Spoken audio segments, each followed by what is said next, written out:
Добър вечер, дами и господа. Включвам се директно от Аляска. На бригада съм, но ми е последен ден. Бригадата за мен свърши. 4 месеца минаха. За втора година съм тук. Сега ще ви дам малко повече информация, плюсове, минуси, какво ми харесва, какво не ми харесва, бих ли се върнал пак. Да започнем от там. Първата ми работа, работя за една круизна компания, която отговаря за 5 хотела в Анкъридж. Да, града, в който се намирам, се казва Анкъридж. Първия или втория най-голям град в Аляска.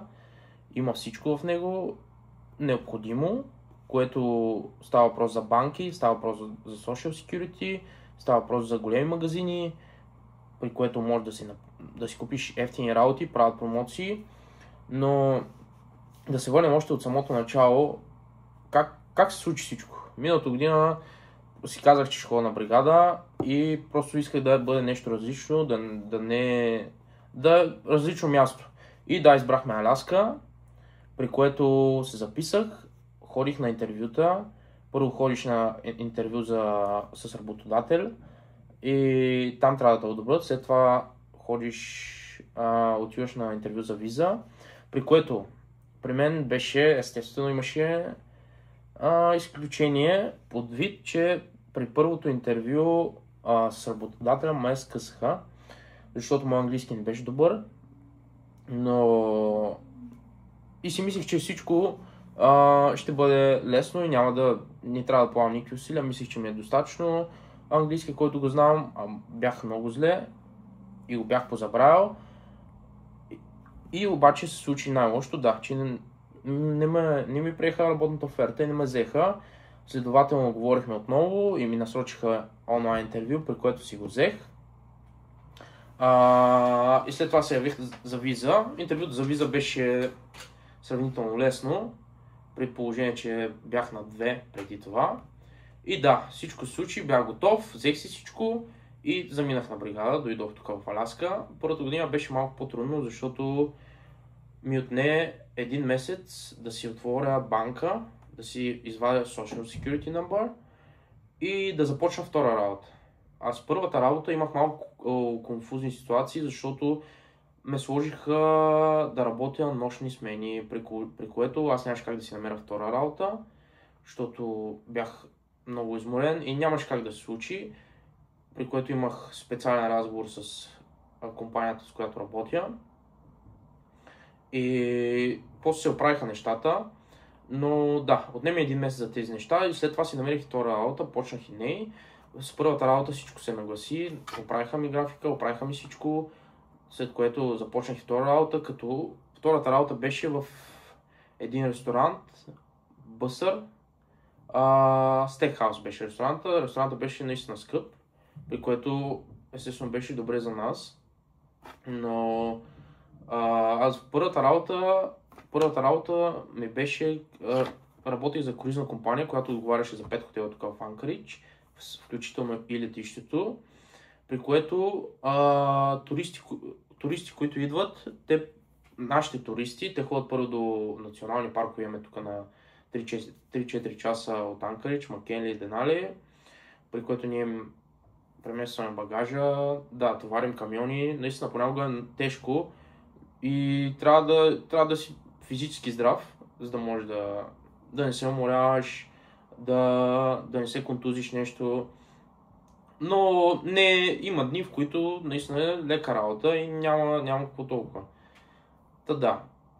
И бях наистина така доволен. И от двете работи наистина съм доволен.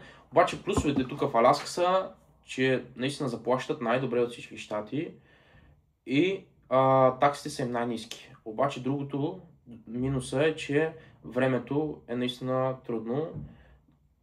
Под такъв вид, че е студено и няма жега. Тук жегата ти е става въпрос за топло. Топлото време е около 2-3 седмици, което не е наистина така да ти е много топло, а е сравнително добре, но пак е студено. Но пък за сметка на това, другото е заплащането и таксите са им ниски. А нас това ни устроява най-много. Но както казал съм за втора година, миналата година нямаше толкова студенти тук, докато тази година в Аляска имам чувство, че са най-много от J1 студенти от всички щати. Защото наистина е пълно навсякъде. По-трудно е за хората, които нямат втора работа да си намерят, докато миналата година и на мен ми беше трудно, обаче нямаше толкова студенти. Да, доволен съм от Аляска, но това е времето, което прави условията по-трудни, но пък си за 4 месеца. Това е, че си за 4 месеца и то е лято. Тук градусите, когато, да го кажем така, май и септември са най-студените месеци, докато юни, юли и август са месеци, в които е по-топло. Най-студените месеци май и септември, не най-студени, ама по-студените. Температурата е между 5 градуса и 10, варира между тях, а през другите месеци от 10 до 20, между 10 и 20 варира, при което е добре, в смисъл по тениски работим, така че може да се направи сметката, че наистина не е толкова студено. Но да, за мен избутахме и втората година и приключихме и сега започва най-хубавата част, а именно това пътуването. И това най-много ми харесва, че след всяка бригада имаш един месец, в който мога да пътуваш. Да, между другото, обаче ми направиха и предложение да остана тук за винаги. Не за винаги, ами да остана, нали?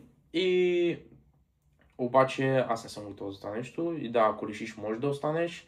Нелегално става въпрос, обаче аз предпочитам да се върна вкъщи и да се пребера в България, да все пак уча, студент съм и трябва...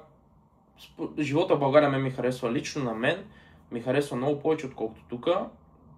Да, и тук е хубаво, да, вадат се пари, обаче живота в България го няма никъде. Според това е лично мое мнение, не казвам, че при всеки е така. И да, всеки, който иска, може да остане, но на мен България си ми харесва. Това беше моят първи влог, като интро, въведение, да ви вкарам в ситуацията къде съм, за какво съм. Между другото, бих ли се върнал трети път тук в Аляска? Да, бих се върнал, със сигурност.